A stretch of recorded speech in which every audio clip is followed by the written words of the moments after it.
I never imagined my life would play out like some twisted soap opera, but here I am, sharing the wildest, most disturbing chapter of my family history. Looking back, it's almost surreal.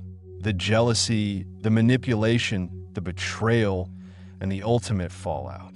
I never thought my husband's sister would try to poison me at his birthday party right after we announced my pregnancy. But that's exactly what happened, and the consequences have been absolutely life-changing for everyone involved. Let me start at the beginning, because honestly, there were warning signs long before things exploded. I'm 29, married to Harry, the love of my life. We've been together for 7 years, and while our relationship has been my safe haven, there's always been one storm cloud: his sister, Kayla. Kayla's the kind of person who can turn any room chilly with a single look. When I first met her, I thought she was just protective, maybe a little overbearing, but nothing malicious. I tried to be patient, kind, and accommodating. I even laughed off her snide comments, hoping she'd eventually warm up to me. But over time, her negativity started to feel less like awkward family drama and more like a deliberate campaign. It wasn't always like this. In the early years before Harry and I got engaged, Kayla seemed almost normal. But as our relationship got more serious, so did her attitude. She'd bring up Harry's exes constantly, at dinners, family gatherings, even casual conversations. She'd reminisce about how wonderful they were and drop not-so-subtle hints that maybe Harry should reach out to them. It was awkward, sure, but I shrugged it off, thinking she'd get tired of the game. When Harry asked her to stop, she'd turn on me, accusing me of being jealous and insecure. She'd say things like, "Harry deserves someone confident, not someone who freaks out over nothing." It was so blatant that even Harry started calling her out. Still, her behavior escalated. If we went out for family dinners, she'd somehow manage to invite one of his exes by accident and then make a big show of how polite she was for including them. It started to feel less like a coincidence and more like a calculated move. Social media became another battleground. My Instagram is public, and I noticed that Kayla was always the first person to view my stories. If a guy commented on one of my photos, she'd immediately complain to Harry about my inappropriate posts. The accusations were so over the top that Harry and I started joking about it. But under the surface, it started to wear me down. When Harry and I moved in together, Kayla's campaign reached a new level. She'd pull Harry aside and list my supposed flaws, insisting she could find someone so much better for him. Hearing that from someone I'd tried so hard to please was a gut punch.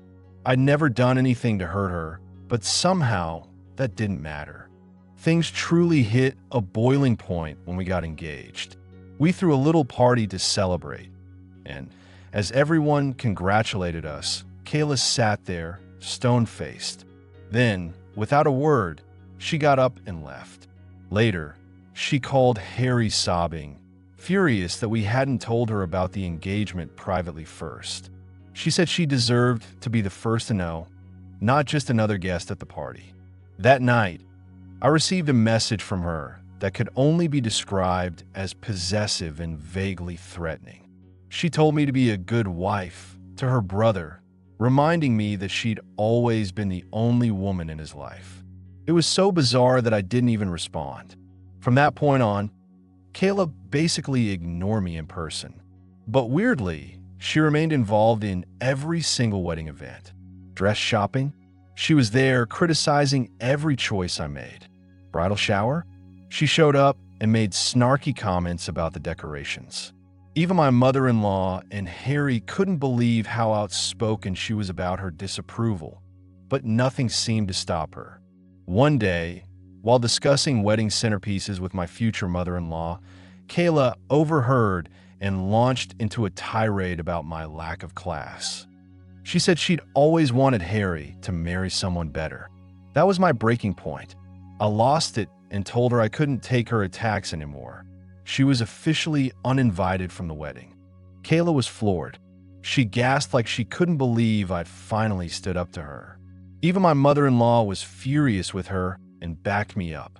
Later, Kayla reached out to Harry, complaining that I'd embarrassed her and demanding he control me as a soon-to-be wife.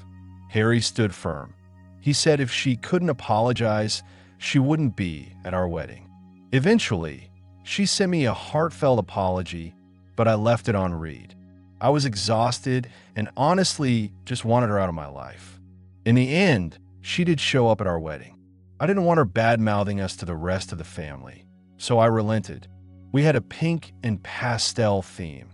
Everyone followed it except Kayla, who arrived in a full-length black gown and a veil, looking like she was attending a funeral. She told everyone she was mourning the loss of her brother to another woman. Harry confronted her, but she claimed she had the right to wear whatever she wanted and accused me of being controlling. Eventually, my mother-in-law and father-in-law asked her to leave when she wouldn't stop making a scene.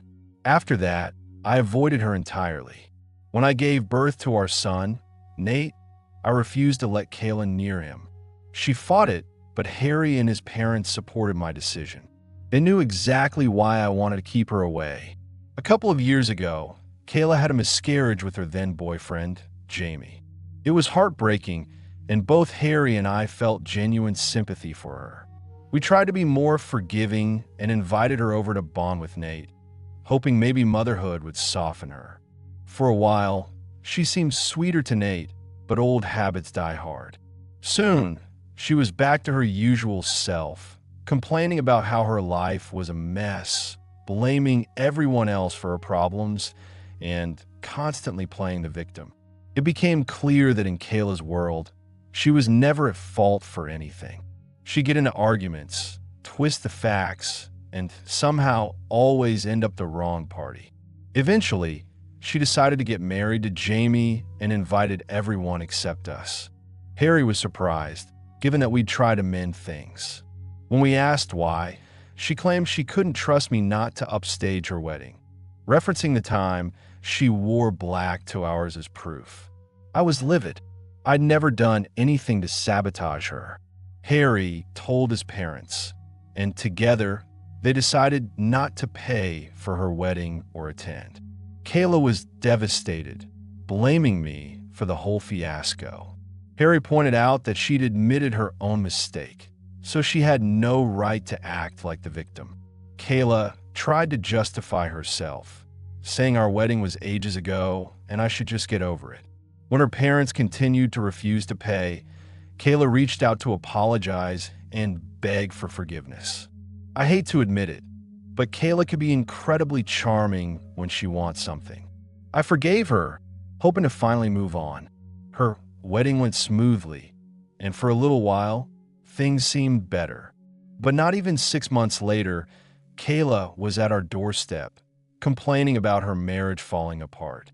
We let her stay with us, and she vented for hours about Jamie. They were struggling to get pregnant, and Kayla blamed Jamie for everything. I tried to talk to her, but she was absolutely convinced it was all his fault. When she wasn't complaining about Jamie, she turned her attention to us, watching my daily routine with suspicion. I go to the gym every morning before work, and sometimes I bring my work clothes to change after my workout. Kayla noticed and started asking intrusive questions about why I showered at the gym and why I was so concerned about my appearance. I explained that I like staying fit and didn't want to show up at work sweaty, but she just pursed her lips and nodded, clearly not buying it. Eventually, things smoothed out with Jamie, and Kayla moved back in with him. One weekend, Harry and I went to lunch with his parents, Kayla, and Jamie. Nate stayed home with a babysitter because he gets bored at long family meals. During lunch, Harry's mom told a story about a friend who'd gotten divorced after her husband cheated and how she took half his assets. Out of nowhere, Kayla asked Harry if we'd signed a prenup before getting married. The whole table stopped. She looked right past me and waited for Harry's response. He's not one to mince words, so he told her that since we both make good money, There was no need for a prenup. Kayla snorted and said, "Well, you never know these days. People cheat all the time. You could be blindsided." I took offense and asked her what she was implying. She launched into a bizarre accusation that I must be meeting up with someone because I always have a change of clothes. As Harry's sister, she said it was her duty to warn him. I was floored. Harry's parents immediately shut her down, telling her to stop making things up and to mind her own business. Without missing a beat, Kayla joked that maybe our son Nate wasn't even Harry's, since he didn't look like him. I watched Harry's face turn crimson with rage. He looked Kayla dead in the eye and said, "That's why you're not a mother yet. You don't deserve to be one. Your child is better off in heaven than with someone like you." Kayla was speechless. Harry's parents just stared, stunned. Harry continued, calling her out for being shameless, for trying to ruin everything because she had nothing good going on in her own life. He told her she should worry about her own marriage instead of projecting her problems onto us. Kayla broke down in tears, looking to Jamie for support, but he just sat there in silence. Eventually, she fled to the bathroom. Harry was still fuming. His mom came over to calm him down, and I held his hand, grateful that he stood up for me so publicly after years of taking Kayla's abuse. After that lunch, we cut off all contact with Kayla. Her behavior wasn't just hurting me. It was affecting Harry, too. We blocked her everywhere. Harry's parents agreed she'd crossed a line and supported our decision. A year passed, and things were peaceful. Then, 2 months ago, I found out I was pregnant again. It was a total surprise. We hadn't even been trying. Harry and I were overjoyed and decided to announce the news at his upcoming birthday party. His parents wanted to throw a big backyard celebration for him, inviting close family and friends. Kayla must have heard about it and decided to show up. Harry and I were surprised to see her. She hugged Harry, told him she'd missed him, and apologized for their last fight. Harry told her she should be apologizing to me, since her accusations had hurt me deeply. Kayla nodded and told me she'd been in therapy for months and realized how wrong she'd been. I didn't believe a word of it, but I nodded politely. Harry's parents checked in with us, saying they didn't know she'd show up and offered to kick her out if we were uncomfortable. Harry didn't want to make a scene, so we agreed to let it go. Throughout the party, Kayla was unusually cheerful, laughing and mingling with everyone. It felt off, but she'd mentioned therapy, so I tried to give her the benefit of the doubt. When it was time to cut the cake, Harry gave a beautiful speech about how lucky he felt to have me as his wife. I was glowing with happiness. Afterward, we announced my pregnancy. The crowd erupted in joy, tears, hugs, congratulations. The only person not celebrating was Kayla, who looked absolutely stunned. She walked away, clearly upset. I worried she might try to ruin the day, but I got distracted by all the people coming over to talk to me. When lunch was served, my in-laws and parents insisted I sit and relax, saying I shouldn't lift a finger while pregnant. I waited for Harry to bring me a plate, but Kayla beat him to it. She walked over, beaming, and handed me a plate, loudly declaring she wanted to serve me personally to celebrate my pregnancy. She made a point of saying she wanted to make up for all the times she'd been rude. I accepted the plate, but as I was about to eat, I noticed it was loaded with shrimp. I'm deathly allergic to shrimp. Everyone in the family knows this.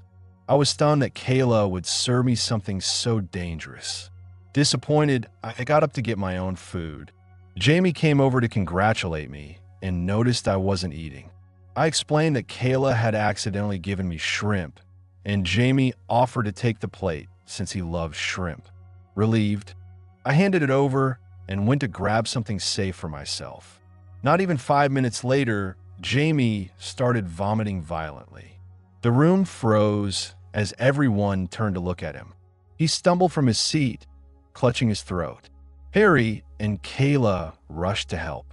Jamie pointed at his plate, then at his mouth, unable to speak. The horror set in. Something was terribly wrong. Moments later, Jamie collapsed. The chaos was unreal. Someone called 911, and Jamie was rushed to the hospital.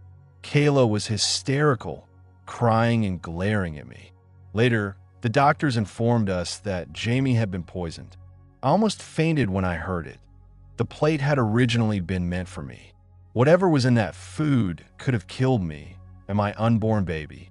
Harry, his parents, and my own family had no idea about the plate switch.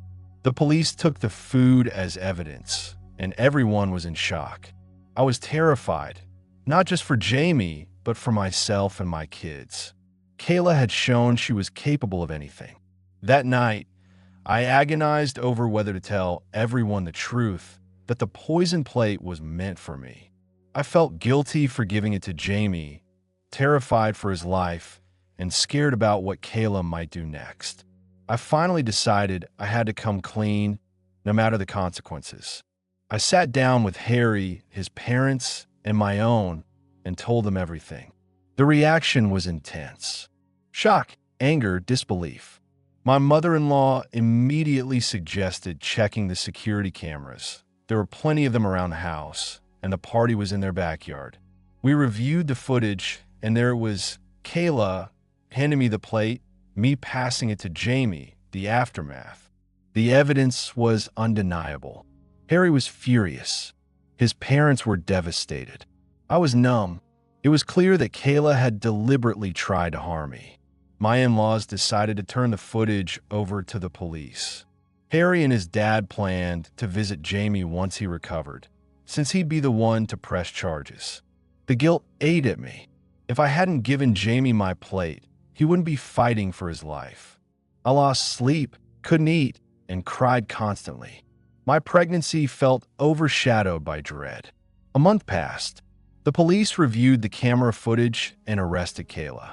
She didn't deny the charges. Instead, she broke down and confessed everything. Harry talked to Jamie, urging him to press charges, but also reassuring him he'd always be part of our family. Jamie recovered and decided to file for divorce, as well as press charges against Kayla. It turned out Kayla was pregnant herself. She begged her parents to bail her out, claiming they should do it for the sake of her unborn child. Harry's dad told her enough was enough. She'd crossed a line and needed to take responsibility. Even her mom, heartbroken, agreed that forgiveness wasn't possible. The police found evidence that Kayla had intentionally tampered with the food, hoping I'd end up in the hospital. She was charged on multiple counts: food tampering, endangerment, and causing harm. She tried to blame me, saying it was my fault for passing the plate to Jamie, but Jamie was determined to see justice done. Kayla's court hearing was swift. She admitted to being jealous of me, claiming she'd always wanted Harry to marry one of her friends. She confessed that she'd felt robbed of her moment to shine.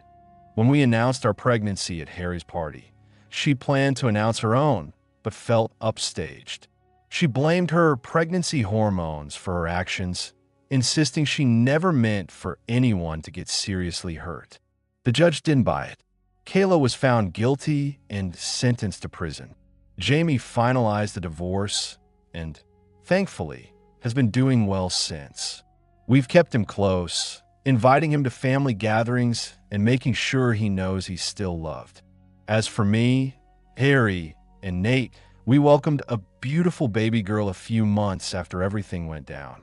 Despite the shadows of the past, her arrival filled our lives with light and hope. Nate is the best big brother, showering his little sister with love. Seeing them together makes me grateful for everything, even the hardships. Our families have rallied around us, helping us heal and move forward. I still struggle with anxiety, especially around food prepared by others. I go to therapy regularly, working through the trauma. Harry is my rock, supporting me every step of the way. Kayla remains in prison, and honestly, I hope she stays there long enough to reflect on the damage she's caused. I'm still processing everything, but I know one thing for sure. I will never let anyone threaten my family again. The experience changed me, made me stronger, more cautious, and more protective than ever. And if sharing my story helps even one person spot the warning signs of toxic relationship or trust their instincts when something feels off, then maybe some good can come out of all this chaos. So that's my story, the unfiltered, unvarnished truth about how jealousy, resentment, and one person's obsession nearly destroyed my family. But in the end, love and honesty won out. And for that, I'm endlessly grateful.